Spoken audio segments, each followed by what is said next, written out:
Hello and welcome to the evolving role of education in design. Some topics we're going to be covering in this session are how education methods are shifting with digital tools, the importance of physical samples and methods in a digital-first world, and also understanding how the knowledge is flowing between students and educators. Last year, we had over 350 academic institutes represented at around. So we know that we're speaking to a huge audience of students, professors, researchers. But this conversation also gives a lot of insight for brands who are hiring the next generation of talent and what to look for. So before we jump in, let me introduce the panel as they came on stage. We've got E.Scott Morris, Creative Associate at Pencil Lewis College. How are you doing? Great. Good to see everybody. We've got Lance Rake, professor from the University of Kansas. Hello. Nice to meet everybody. And we've got Jack Winkler, a recent SCAD graduate, now joining a friend of mine, Omar Bailey, at Factory Lab. Jack, how are you doing? Great. Thanks for the opportunity. Really excited. I mean, we were all just backstage a moment ago, and I know the energy is high here. So really excited for this conversation. I know it's going to bring a lot of value to our audience. But why don't we kick things off by having each of us introduce ourselves or yourselves, tell us a little bit about your role in design and the education space, and also why you do what you do. Kicking off with yourself, E.Scott. Okay, great. So my name is E.Scott Morris. I am actually the chair of footwear here at Pencil Lewis Detroit in Detroit, Michigan. And again, we are literally right on the Detroit River. I started my career about 3 decades ago, and I've been in footwear for a long, long time, worked for all the big guys, done a lot of signature footwear. But more, why I love design is the process of creativity and teaching the craft to a new generation so that they can have their turn and really make the industry great. That's why I love it. That's why I do it. And that's why I'm instructing. Nice one. Jack, how about yourself? Yeah, Jack Winkler. I'm a recent graduate at SCAD with an accessory design degree. I was also lucky enough to be a Gravity Sketch student ambassador, and I've worked with Zellerfeld and just a lot of other 3D projects utilizing Gravity Sketch and developing and working with my peers to create new innovative workflows. Amazing. And Lance, over to you. Hi, I'm Lance Rake. I am a professor of industrial design at the University of Kansas. I've been designing for 50 years, literally, and I've been teaching for almost 40. So I've had a lot of kind of interest in all parts of this, that the learning process is interesting, but then being active and actually designing and building and developing solutions is so it's interesting because it's complicated. It's also interesting because it's so beautiful when it works, and it's so frustrating when it doesn't. So I like all of that.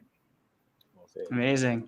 And the uniqueness of this panel is that we're hearing things from an industry perspective, an education perspective, a student, now graduate perspective, but also, as you said, Lance, across 50 years of experience, and also for Jack, yourself, a few months into the game now. So we're hearing it from that level too, which is fascinating. And I think there's another link that we were just discovering backstage, how we're all connected here. E.Scott Morris, you've just jumped off the call, jumped off a set of presentations, one of which Jack was giving. Yes. E.Scott, why don't you just give a quick background into that and how we're all connected in that respect? So right before we came into the Around conference here at PLC, it's presentation day. So we have about 25, 30 students that are presenting New Balance for a final presentation. The beauty of it is my colleague Jack actually presented his concept and his footwear design concept to the actual New Balance brand. What was great was he got to use Gravity Sketch to do it, as did all of the other students to present their work. So it was actually pretty exciting. And that's why we're all here. Jack, he was on time, but you should have saw him running to get to his desk to hurry up and get to this. It was awesome. So fun times. I want to say too, Lance, I met 2 of your students, Connor and Caroline, really learned so much from them. Really great people. That's so good to hear. Thank you. So we've got the full pipeline of learning, growing, getting better at their craft, which is really cool. Absolutely. I want to begin by looking at the evolution of design education, where we are, where we've been. The evolution of the design education. Scott, you've been involved in both the industry side and the education side for a while now. Have you seen how have you seen education evolve over the past decade, and how does it relate to your experience within industry and what's happening there? Well, it's interesting you bring that up. What was it like when I came into the actual design world, like as a professional? I had what I called the basics, right? I was a good illustrator, sketcher. I could, communicate in 2D. I could build a basic 3D model to kind of show the idea, right? What's come of age since that time? Now you have new tools that can help do the same things, but now you can do it in a way that it wasn't done before. And I think what's nice is to see a younger generation say, I was thinking about this idea, and they go, oh my gosh, can I show you what I did in Gravity Sketch? Can I show you what I did digitally? Sure. And you start realizing they have an opportunity to make something that they're thinking about become far more available psychologically. You're like, oh, I see what you're doing here. And I think, before we'd have to take a lot of shots and a lot of chances. Lance can tell you, it's like, okay, we'll let you try it. You get 2 shots. If you blow it, you're out of here. You know what I mean? Or now it's like, you know what? We could do that. Let's talk about that. And so that's probably the biggest change that I have seen, over the decades. And Lance, as a professor, what changes have you noticed perhaps in how students approach design now compared to when you first started teaching, I think you said 40 years ago? I think, it really starts with the students being a lot different than they used to be 40 years ago. 40 years ago, students would come into industrial design with maybe a background in shop or in, home ec, but a lot of people had experience making things before they came into our program. Right. The skills that we would try to develop, a lot of drawing and model building and all that kind of stuff, a little bit easier because they had this history of already making things. Now it's different. The students that come in now might not have made anything really physically, but they have computer skills and that you can try to leverage. And they have more awareness than we could have. Like, it was hard to find out what people were doing in different industries in the 80s. Very true. But now you just jump online and, you can just, fill your head with lots of stuff. So the students now have a lot more of that. They're a lot more aware, but you got to develop a skill set that makes sense today, which really now has to include the digital tools. Is there an approach that's different too, like mindset approach? I think so. Yeah, I think so. I think one of the things that we're seeing now more than we ever have is really taking the time to get to know who consumers are, right? Thinking about not just demographics, but even psychographics. What do people really believe in? What do people hope for? What do people want to achieve in their lives? So we're seeing that happen. But more, we're also seeing how, if you think about it from a global perspective, how consumers have similarities, right? Whereas before they might have been, vastly different. Now they're somewhat similar depending on the age. Why? Because we live in a digital age. You can see what someone's doing in another country or what's happening in another country. And remember, just like those digital tools Lance is talking about and that Jack uses, and now I'm learning how to use too, I'm coming into the realization, guys like Lance, guys like me, we have to be reverse mentored now. Like, we actually have to ask a younger generation, how, why, what is the reason for that, right? Because to simply be under the assumption that, oh, well, you just do it like this, we're missing. Now we're missing. So the only way for us to kind of get back on track is to actually ask a younger generation, why this? Why do people choose this? Where are you going? And in that, we actually learn about the consumer, which becomes the designer, which becomes the person who's going to make those next great things.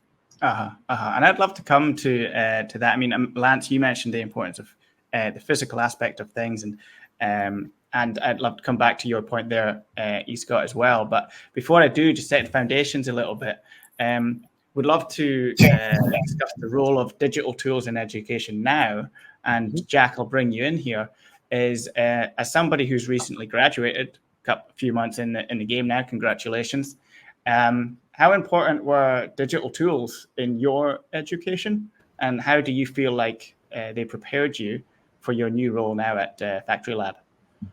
Definitely. I think I'd say Gravity Sketch really democratizes footwear. So I've seen so many people where, like E and Lance were saying previously, it was very hard to gain information or even just build those hard skills. So for me, I remember in high school to going into college, I was very hesitant towards 3D programs, specifically because I love art, I love science and design, but math is absolutely not my strong suit. So I was really turned off by the dense interfaces. But I've mentioned talking with people who they see my work with Gravity Sketch and they're like, "How did you make that?" And I'm like, "It's literally like a 5-year-old could hop in there, and it's just like Play-Doh. You can kind of warp and move it." So I think that democratizing the approach to where you might not know every single shoe that's ever been made, but that's can be an advantage too. You can come up with ideas that, someone who's been in the industry for so long might not see it outside of those parameters. So I think that's really interesting. And going back to something that E and Lance had both said was,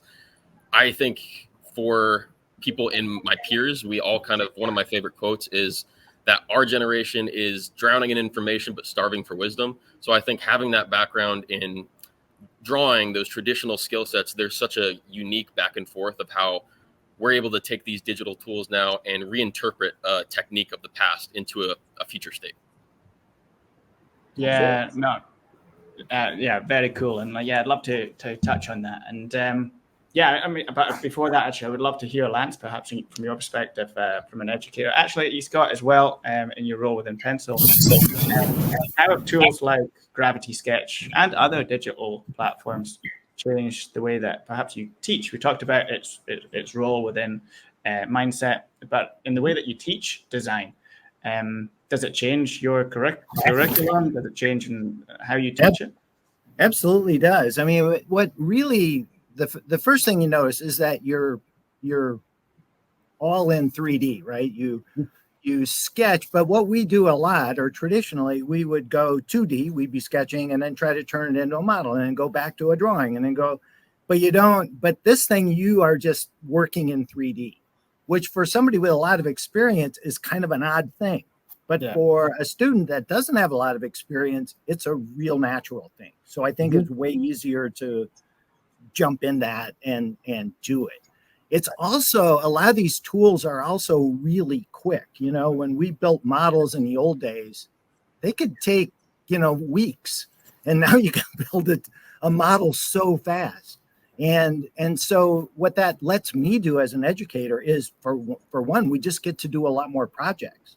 So the students, by the time they've been through 4 years at KU, they've got quite a bit of experience already designing stuff. And I never did. I might have, did 5 or 6 things the whole time I was in school. To Lance's point, again, graduating at the end of the 80s, there were a lot of things that were not in place, right? What I can tell you today, the digital tools is almost like a relay. If you think about it, right, you run 4 legs to a relay, right? You're doing, once around, right? And if you think about it, you start off, it's drawing. It's trying to get the idea, the concept, the form down pat, right? Now, if you say, hey, I want to clean that up, you can take that into Illustrator, or you might take it into Photoshop and try to get a more tight line, real-time concept, right? Then that comes over through landing pad into Gravity Sketch, right? Gets to Gravity Sketch. Now you start seeing everything start to come to life, forms and shapes, shadows, you know what I mean? Contours, everything starts coming to life there. And then if you get that last leg, that anchor leg, and you get the print, right? And you can print something and say, let me show you what I'm thinking. You can put that in front of somebody. Just that alone is such a mind blower for somebody like me and Lance. We're the guys that go like this. For Jack, they go, yeah, so we got this thing, and they just put it in front of you. They don't even blink. We're the guys going, oh my gosh, look at that. That's amazing. Right. What I'm seeing is for us, I'm realizing now Gravity Sketch, it can be implemented so smoothly into the process, right? Whereas before I would say, hey, week 3, we're going to start working with it. No, you know what I learned? We're starting with it day 1 and training people. When they get to week 3, they're so comfortable, they know how to drive and they can just jump in, pop on their headset, get their handles and get after it. So to me, it's a good thing. It's a very good tool. Is there a learning curve for these students? It sounds very quick, it sounds, tell me about that learning curve. So for us, I'm sorry, Lance, go ahead, man.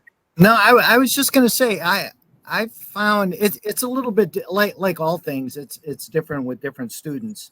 But Right. Most of them, I think that the whole way of working is just a bit more organic and a bit more intuitive than most of the other ways of working and most of the other digital tools they use. So I think they find Gravity Sketch is just something that is pretty easy to jump into. Now there's parts of it, where we're trying to collaborate with other people and trying to do some other things, like trying to learn how to do that properly.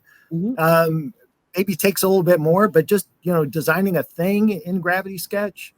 It's really very nice right now. And all the students seem to pick it up. We've been blessed, man. I tell you, we've had a lot of the team at Gravity Sketch, the coaches. So the coaches introduce themselves day 1.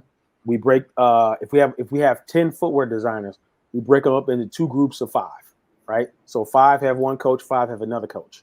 And basically they have a time every day for at least 1 hour that they're actually working and they're going through the process of getting comfortable with the tool and the technology. Like I said, by the time you get to the end of week 2 and you start going into week 3, no one's afraid. No one's saying, I don't know if I can. They're saying, I think I can do this. And they go in and with patience, you get a big win. We had an advantage this season. We had Jack. So Jack was not only doing the work, he's jumping over saying, hey, how can I help you? How can I help you? How can I help you? And so it was like having a coach plus another coach. You know what I mean? So it's kind of cool. Hey, how did it go, by the way, Jack? I never asked. How did the presentation go? I think well. My team did a great job, very prepared, and just kind of waiting for feedback now, really. But yeah, really, really fun to see everybody's work. I think going back to Lance's point, just seeing the sheer amount of work that was created in 4 weeks, even coming from SCAD, like vast difference. So it's really incredible. Very cool. Good. Oh, I had to learn it a little bit. I guess this was a few years ago when I started. And it was from a New Balance guy, right? So a former student of ours that was there, and he was like, have you tried this or you heard about this? This is something, we're all starting to think about. And it was pretty early. But then the Gravity Sketch people were really great about trying to set me up, trying to get, people that could teach me so I could teach some students. And, but it grew out of, industry was doing it. And I think we could quickly keep up with what industry was doing. Maybe even once in a while get a tiny bit ahead or something. Yeah.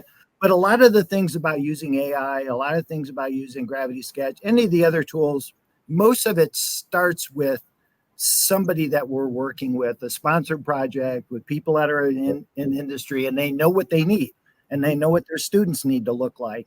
And so we got to be doing that. And so we just jump in. Amazing. I want to come back to that point of the physical aspect. I remember in our prior chats, it still rings in my head. E.Scott, you commented about the line sketch, both in industries and today's education. Right. Can we comment on how important the physical aspect of both the sampling and the hand sketch is in the process? Sure. I'd love everybody's opinion, if that's all right.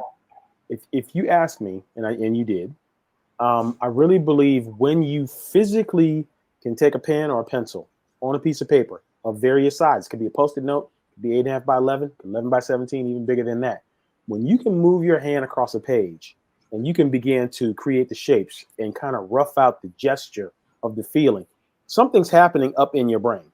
And you're doing what Gravity Sketch does without the tool. You're building it in your head. It's the shapes are starting to make sense, right? In some cases, you may not be able to translate what you see in your mind's eye, but just by drawing it out, that sets the tone, right? What's tough is when you get into like a digital tool, an Adobe Illustrator, Photoshop, you can get some of, but you may lose some of the gesture, the natural. But flip it over and go to Gravity Sketch. Guess what? Once again, it's your gesture. It's the power of the gesture. And even when it's rough, you can look closely and go, I see what you're trying to do. I see what you want to do, right? To me, if you have that internal piece, you know what I mean? It's almost like you have an internal landing pad, right? And what you're doing is you're trying to output it in regular time so that you can go to the digital landing pad and get it into the virtual space. So it's almost like you have the original version of landing pad and what is Gravity Sketch. You're it. Now you want to hold hands with the digital version so that you can actually accomplish it. And what about yourself, Jack? Yeah, I was thinking about going back to that things being physically made at SCAD. I just want to touch on how the value of making things, as well as how Gravity Sketch has taken the barrier down, as well as like sustainability. So at SCAD, our assignments were usually 2 weeks. We received our brief, spent that whole first week designing, hoped and prayed that all of our materials were delivered that weekend, and then, cutting and sewing, patterning, all that. So, and, that was over like 10-week courses, but I think I realized the value of knowing how a shoe is made will make you a better designer. And especially when you start working with factories and visually communicating your ideas, knowing how it all comes together will save you so much more time, money, all of that, resources. And I think that Gravity Sketch it's a really unique blend where you're able to make it kind of like E said in your head. I think a lot of the designers, I've noticed this unique skill set that we can rotate something in our head, almost exploded view every single piece of it. Whereas going back to previous programs, it was very just granular and very specific of how very just slow and kind of clunky. So I think the Gravity Sketch has a really unique opportunity to where you're still able to use that part of your brain and like flex that muscle while still breaking down that barrier, as well as resources, if that makes sense. Mm-hmm. And I'm someone who really likes to work with my hands. I did a lot of part-time jobs growing up, and at a certain point I realized I love working with my hands. That's my strength. So I think that the tool really leans itself into people who have that hand sketching or shop class, like Lance had mentioned. Yeah, I love that parallel and that physical aspect, and how you drew that into Gravity Sketch, because I think that's what people love about it. That's the joy in creating with Gravity Sketch, is that physical aspect of things. Yeah. I do just want to go back, because you actually mentioned the initial point, Lance, in regards to winding the back of the clock, 40 years, students coming in and their knowledge of physical making. How have you found bringing that to today's education process? So the importance of physical sampling today. What would be your comment on that? Interesting. I think, well, part of the physical thing, of course, and Jack and E.Scott just talked about is drawing, right? And so I still think a lot of what my students learn about design, they learn as they learn how to draw. In a similar way, like somebody learns about music by learning how to play the piano. It's a thing that it takes time. It'll take years to develop all of the stuff you need. But that understanding is hard to get without that kind of constantly, grappling with the tool in that way. And I think it's a great thing. It's an important thing. And actually, it's the one consistent thing over that 50 years. Drawing is still a way to learn, express, communicate, everything else. But doing something then with a drawing, it used to be really hard to make that translation from 2D into real things. And Gravity Sketch particularly just is such a clean way to go from that kind of sketching mentality that now we can actually do on three-dimensional objects. So I can draw on a last, and I can, draw on space on other things. I think that's important.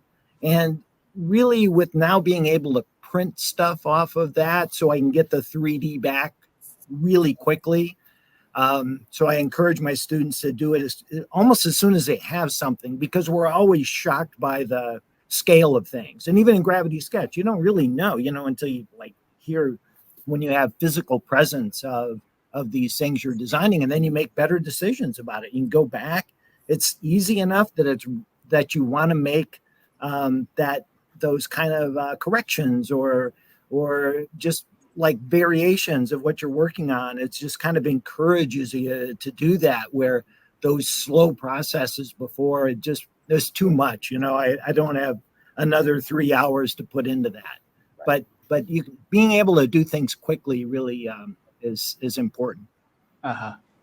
I think just real quick on that point, me and E have talked about this, but I think your drawing style can also come through a lot more authentically in Gravity Sketch rather than a program. I'm not going to name names, but just other programs that, it's much more restrictive.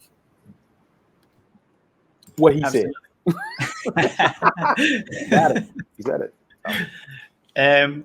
Well, I mean, I want to touch on actually, because we're talking a lot of great positive things about digital technologies coming through, and obviously the benefits that we all know of Gravity Sketch. And sometimes, especially at festivals like this, we can get caught up in the sunshine and rainbows of all the positive things that a new technology can bring to the table. I want to talk challenges and adaptation in the process too, and I do want to understand perhaps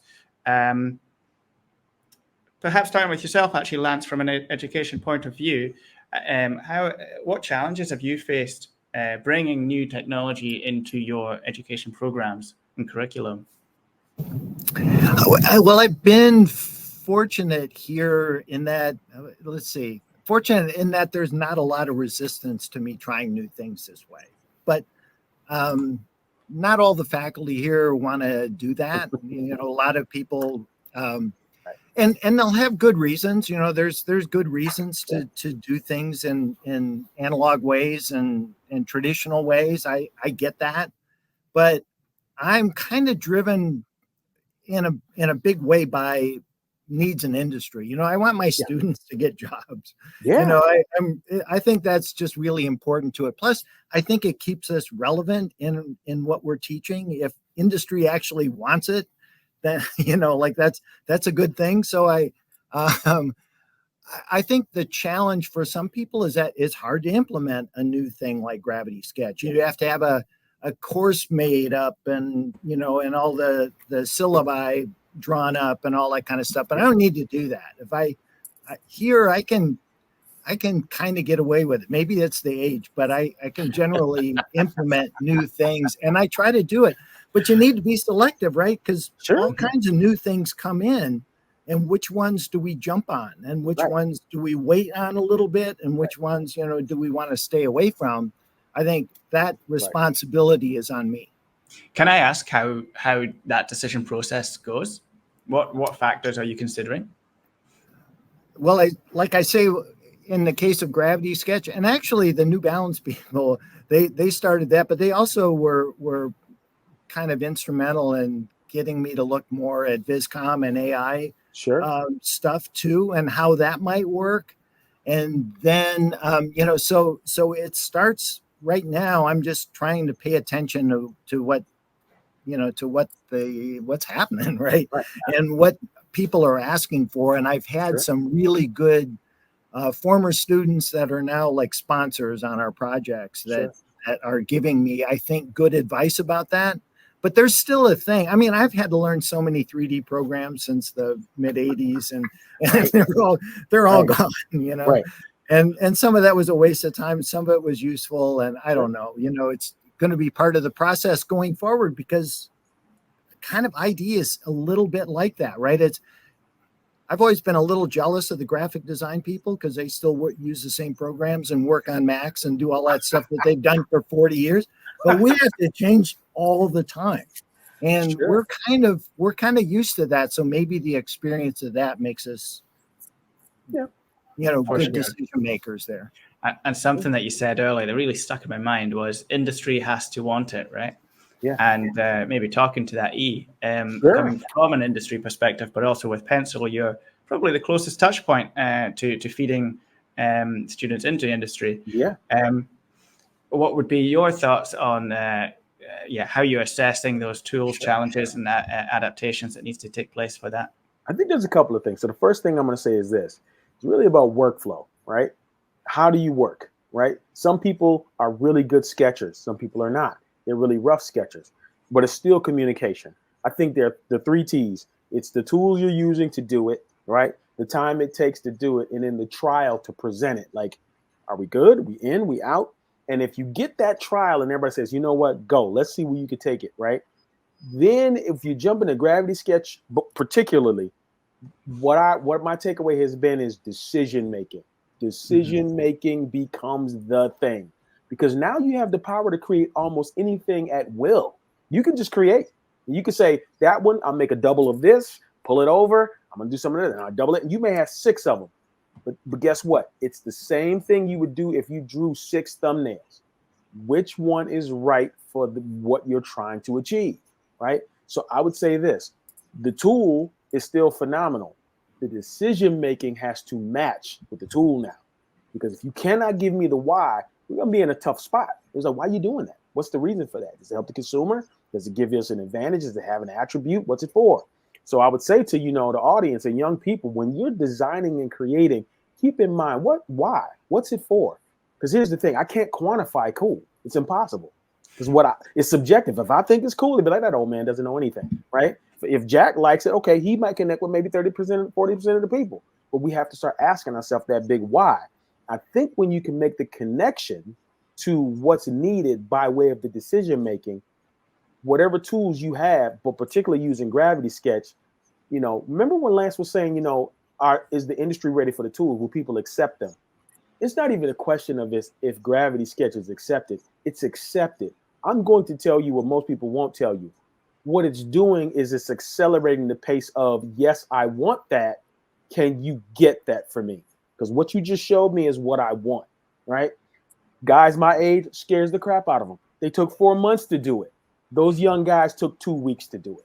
You know what I mean? Faster, quicker, better. Scares you because it's like they didn't think about all the decisions, or did they? Because you know what? If they got the decision making right, bases are covered. Let them run, right? So we just have to start recognizing that in this decision making, we have to know what we want. We have to know why we want it, right? And who it's for. But more, I think we got to make the connections. The tool, particularly Gravity Sketch, is one of those you can, everybody gets the goggles on, see something in real time, real shape. You can make decisions. And that is something that historically, whether it was clay, paper, big rendering, small renderings, and Lance knows, he's probably seen it all like I have. If you could illustrate back in the day, you could damn near sell anything. You could sell a carrot with wheels if you were good at it. That's the best carrot I've ever seen, right? Nobody drives a carrot. We all know that. But my point is, if you got people to believe the idea based on the decisions, they would sign up. And I think it applies right now. If you can make good decisions and you can use that tool, you're going to get people to jump in. I'd love to understand. First off, that was really insightful. But Jack, I'd love to understand from your side, because coming into the industry, where do you take your cues from in terms of what tools you should learn? Like, how do you instinctively know where to apply your efforts and what to learn? I guess I would definitely say trial and error. Some of my training previously was always about building that toolbox. Everything's a tool, whether it's drawing, clay, even just like paper, cardboard construction, rapid prototyping, all of that fits into your toolbox. I think over time you develop and curate your toolbox and kind of like library of knowledge.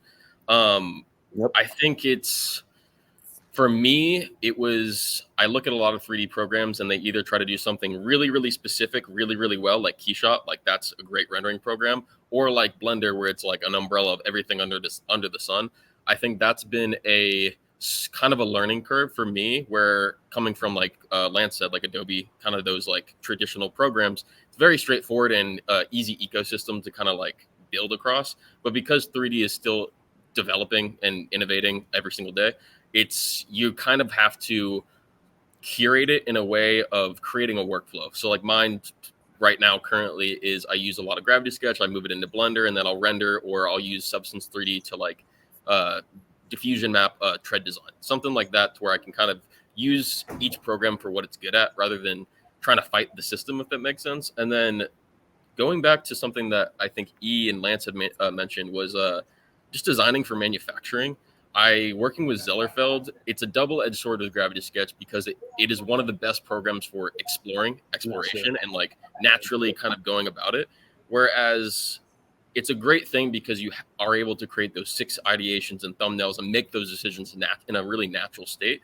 But I think working with Zellerfeld, I see a lot of shoes that I get annoyed, because if it goes on a foot, that doesn't necessarily mean it's a shoe. You know what I mean? If it looks like a foot, doesn't necessarily mean it's like a design. You know what I mean? Like, you made those decisions. So I think I would say there is so much value in just design skills, those traditional techniques, and making those decisions. Because if I hand a toolbox to somebody who doesn't know how to use it, you're going to have different results. You know what I mean? So double-edged sword. I think it's just constantly going back what Lance said, trying to stay ahead of the curve. I think, even right now, 5 years from now, I hope that I learn new ideas, new techniques, even at Pencil, learning from my peers. And I learned a new program that I've never used this week, and it made my work 10 times better. So like that kind of constant, Pharrell has always said, like, being a constant student and that continued education. Yeah. Exactly.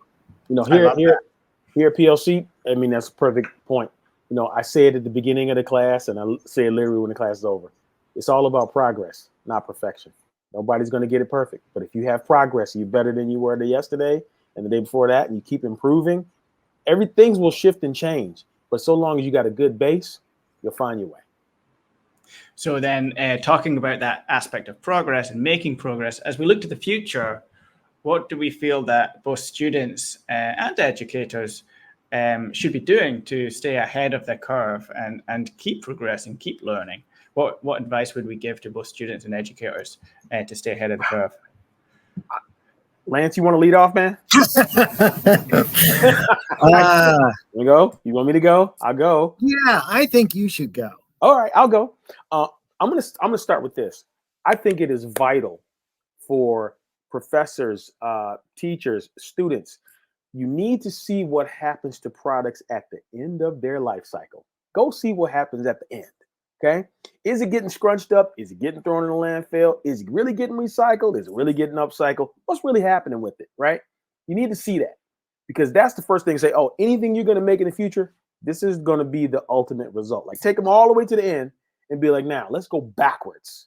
Let's say you're making something. Are you making something that can be taken apart? Are you making something that has some type of sustainability detail, or something that has some type of upcycle or recycle detail, right? A company called Blueview, via a company called Algenesis, has a completely biodegradable shoe. It exists. You plant that thing in the ground. When it's over, a year later, you got tomatoes if you put the seeds up there. Okay.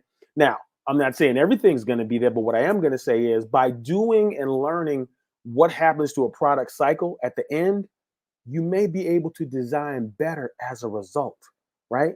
And saying, you know what, the thing I designed, the legs on that can also go to that table and that chair, and learning how to be master. You can make more things with less items, right?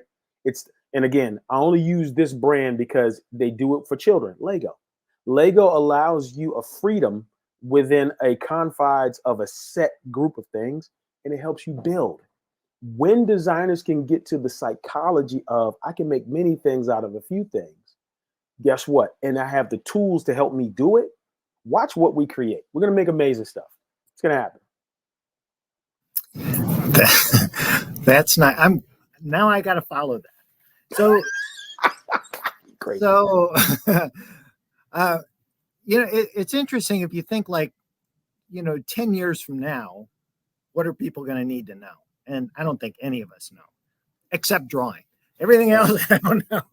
But that idea that I think one of the things that's going to change, that's changing right now really quickly, that changes everything, is manufacturing, right? Mm-hmm. That as we change the way we make things, then we can change the way we design them. You know, we can do way more innovative things because of that. It's hard if they keep making it the same way, then we're just styling for sure.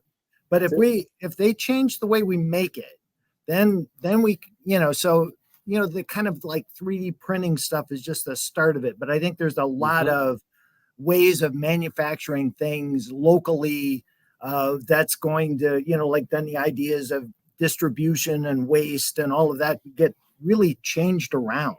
And I think, again, I guess the tools we're learning here are going to help that. But I think the tools we're learning now are going to push changes in manufacturing that are going to change bigger. It's going to push bigger changes in our culture and the way we do things. So I think that's kind of the key. I agree with that 100%. 100%. Super well said, man. Yeah, Lance, I got to follow both of y'all, so if that makes you feel a little bit better. I'm going to kind of take it a different direction, talking about my experiences as a student. In high school, I loved the teacher. We just kind of butted heads a little bit. At the beginning of almost every class, he'd be like, your generations are on their phones, blah, blah, blah, blah, blah. And, after hearing it for the 70 millionth time, I remember one day I kind of snapped and I was like, hey, I agree. There's pros and cons with everybody, every generation. We're humans. We all have the same problems innately. But my generation, we process digital information 7 times faster than the ones that came before us. So I think it's interesting. I mean, Lance and E, you guys saw the transition from drafting to CAD work. I mean, that's huge, Yes. Innovation. But I think I always hear a lot of people say, oh, like the new Tesla robot or automation in general, oh, it's going to take our jobs, blah, blah, blah. Oh. I even see now, I think people with our phones, emails, like compared to 20, 30 years ago with a gigantic file cabinet, right. Our jobs have become a lot faster because of technology. I think that there's some culture lag with sometimes the work that, because we're on a computer all day and we're not doing this crazy laborious kind of task, it comes off that either we're not reaching our full potential, if that makes sense. But I would say as educators, don't underestimate your students. They want to work hard. I think my biggest gripe is teaching them organically rather than trying to shove it down their throat. In some classes, it was like, okay, you need to learn Rhino. You have a week, and then we're going to Blender. And then you don't ever really get to use it or learn. It's just a deadline. You're just trying to get the grade. And I think just the leaning into the more organic, letting people reach their full potential, having this cross-pollination, hearing, hey, how do you see it? What would best aid you? What do you want to do? Because for myself, like I'm a very visual learner versus somebody who might be learned from auditory or dense information, left brain, right brain. I think just as education globally kind of progresses, I think that's something that kind of like Lance said with drawing, that'll be very consistent. And I think that's something that we just have to be mindful of. Sure. Well said, Jack. Well said. It's interesting, Dan. My observation when we talked about, AI, we kind of skimmed across it. And I know out there in the general audience, there are some people who they're comfortable, and there's some people who are really, really nervous. But I'm going to say this because I think this is important. AI is not coming for you. It's someone who has learned how to use that particular tool as a way to communicate that might overtake you. It doesn't mean you have to use it, because guess what? Think about all the art you've seen that's done in the artificial format, right? You know what it really tells you? It really tells you that the human soul matters, because all that stuff's it's not based on inspiration. It's based on just collective information, right? That's all it is. It's not really intelligence. It's basically just scraping and information being packed together, and then there's an output, right? If you think about it, and Guillermo del Toro, the director who's made a lot of movies like Pacific Rim, he said it. What it can do is make you the most amazing screensaver. That's what it can do, right? Now, does it mean it's bad? No, it doesn't mean it's bad. And you don't discredit it either. It's up to the designers. Every designer out there using Gravity Sketch right now, you have a soul. You have an understanding. You have experiences. You've seen some things. You've been some places. And yes, you are the fastest generation to use digital tools. Don't let anybody deter you from that. turn that on its head and say, you know what, because I can do that, I'm going to use my experiences and the things that I see and the people that I talk with, and I'm going to design things that really connect to people. Because in the end, that's what you're going to make anyway, things that connect with people. And if you can do that, I'm telling you right now, what Gravity Sketch does is it gives people a chance to say, oh my gosh, look how beautiful that is. Because no one ever thinks about this. I do, though. What happens when Gravity Sketch becomes, you know how people, I have a sketchbook, right? Tons of sketchbooks everywhere. I got them everywhere, right? I got these things. What happens when your digital sketchbook is something you can walk through like you walk through a house? And be like, want to see my sketchbook? Come on. And you put things on because we're going to walk together. And I'm going to show you what happened. And it's all around you. Trust me, somebody's going to be like, this is amazing. I'm like, I'd like to welcome you to the other side of my brain. This is what's going on. People love experiences, okay? And Lance called it. He said, look, when you change the machine and you change the experiences, guess what you're doing? You're changing minds. That's what you want. You want people to say, that's a good tool, man. I need to use that thing. Put it this way. If I know that I could get an older guy, if my dad was alive today, I guarantee you my dad would mess with Gravity Sketch. He'd be like, let me see that thing. He'd put it on. He'd be like, what do I do? And he'd chase it because he'd say, I want to experience what you're experiencing so we can have a conversation about it. Right. And I think that's part of where a lot of people are saying, well, I've never used it. I think the more people get used to seeing it and experiencing it, they're going to say, oh, that's why it's important to you. And then guess what? It becomes more friendly and people say, okay, I'm more accepting of it. Good things happen. I want to ask you a question, and it's an extension of, but not completely related to the topic of today. But I'm realizing through this conversation, I'm speaking to three people who are constantly pushing, who are constantly evolving, constantly progressing, and that's a mindset, and it's a very powerful mindset. Not everybody has, but it's also a motivation. It's a choice every single day to get better, learn. What drives that in you three? Because it's very evident that all three of you have it, and you've been going at it. And what advice would you give me, perhaps to the audience, but to me, and to keep pushing, to keep inspiring yourself to learn and grow? Right. Wow.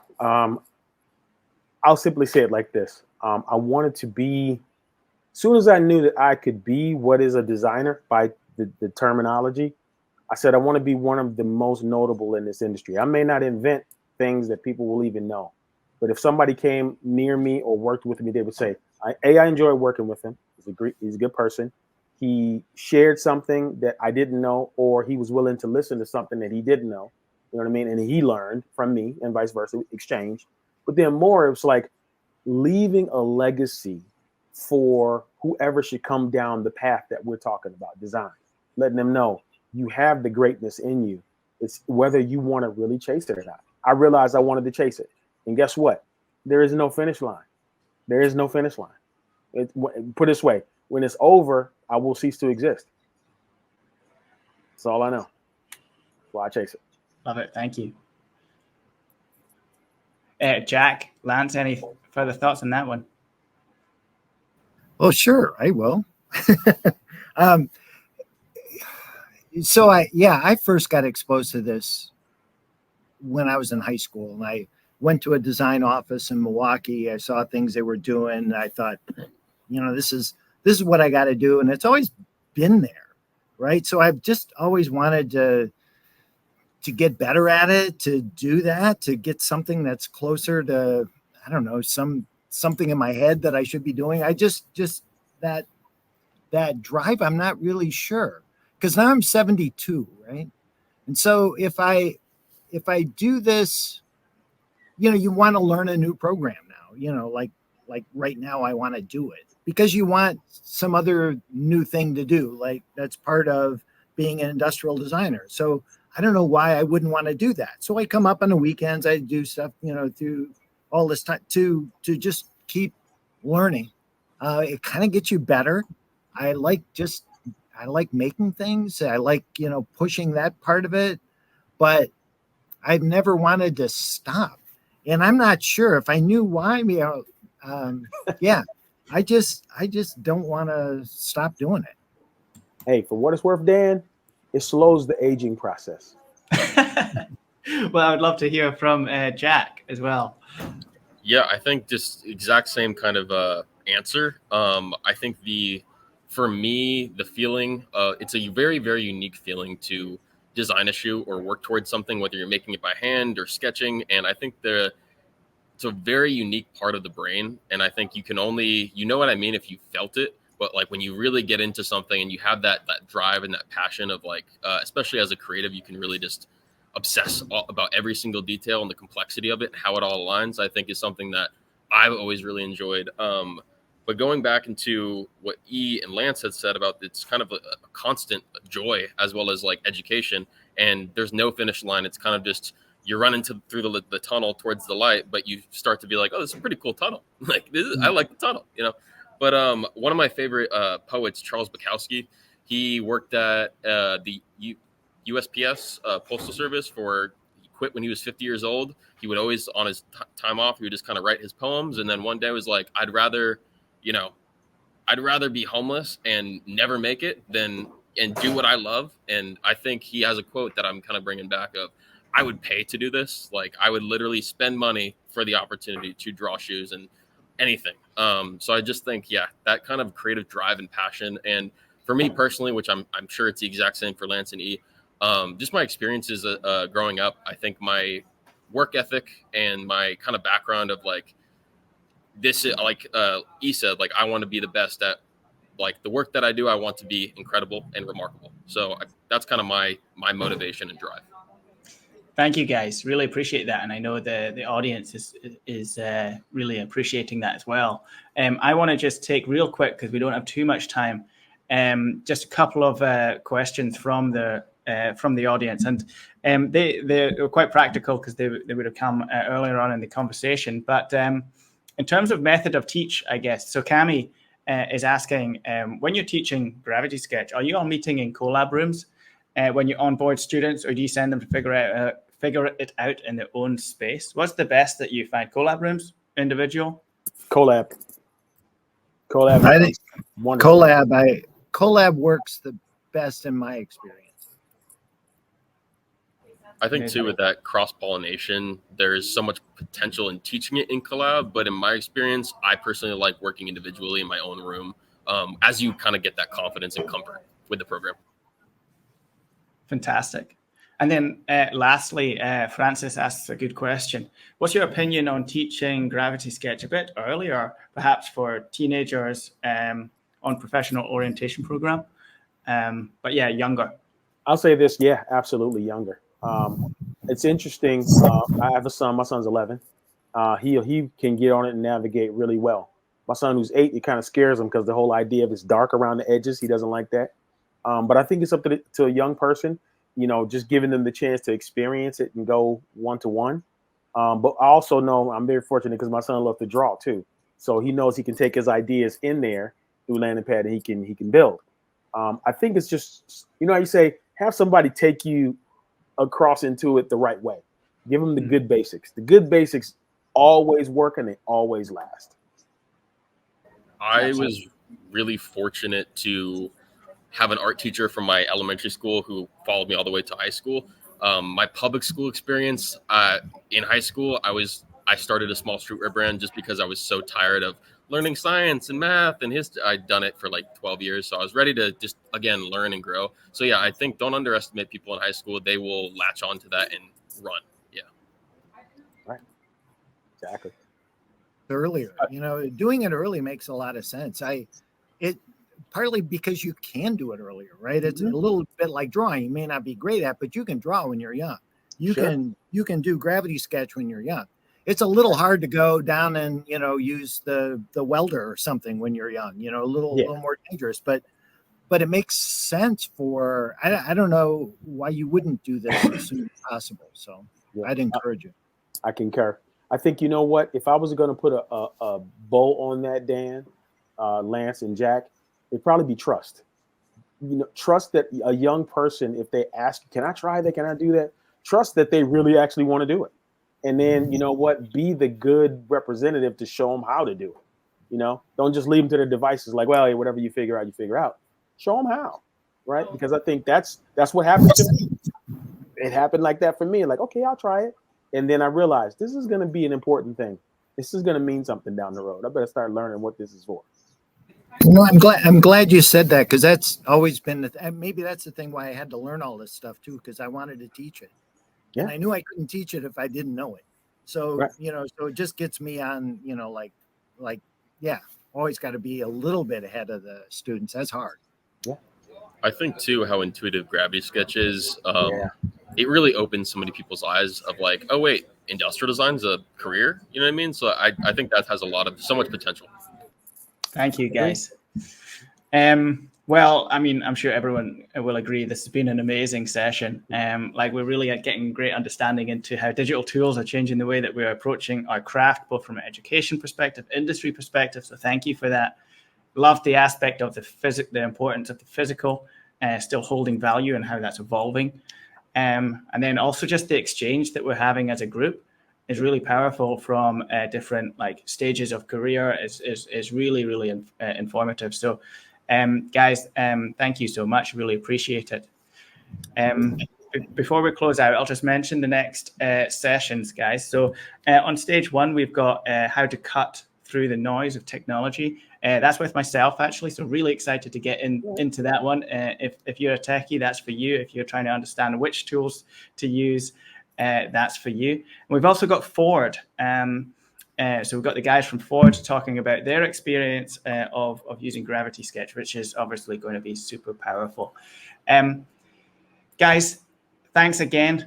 Incredible session. Such a privilege to chat with you. And thanks for all you're bringing to the community. Absolutely. It's a privilege. Great. Thank you. It was great. We'll see you soon.